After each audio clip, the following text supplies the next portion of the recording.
देखिए पीएमटी 2010 का क्वेश्चन है और क्वेश्चन कह रहा है कि which of the following statement is false for the properties of electromagnetic waves.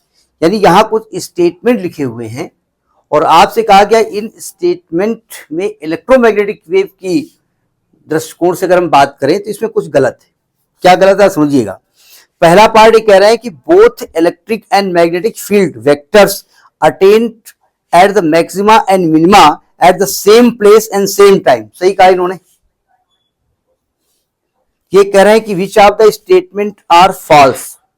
आप जानते हैं कि इलेक्ट्रिक फील्ड और मैग्नेटिक फील्ड सेम टाइम पे सेम प्लेस में मैक्सिमा होते हैं। सेम प्लेस का मतलब वो नहीं कह रहे हैं कि एक्स डायरेक्शन में तो भी एक डायरेक्शन में होगा, मतलब जिस समय इलेक्ट्रिक फील्ड मैक्सिमा होगा उसी समय मैग्नेटिक फील्ड मैक्सिमा होगा। समझ में बात। तो पहला पार्ट फॉल्स है या ट्रू है? ट्रू है, तो ये स्टेटमेंट तो इसका आंसर हुआ नहीं। बी पार्ट क्या कह रहा है? The energy of electromagnetic wave is divided equally between electric and magnetic vector. ये भी सही है।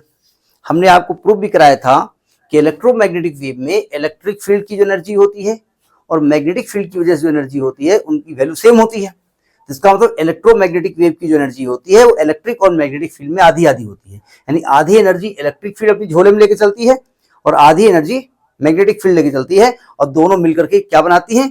इलेक्ट्रोमैग्नेटिक वेव बनाती है। ये पार्ट भी सही है, यानी ये भी इसका आंसर नहीं है। सी पार्ट कह रहा है both electric and magnetic field vectors are parallel to each other and perpendicular to the direction of propagation of. ये बहुत स्टूपिड टाइप का गलत है।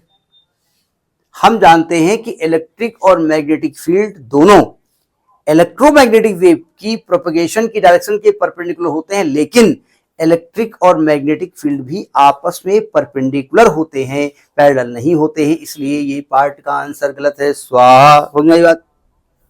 लेकिन इसको गलत करने के पहले आपको डी पार्ट भी पढ़ना पड़ेगा। ऐसा तो नहीं दो ऑप्शन है उसके।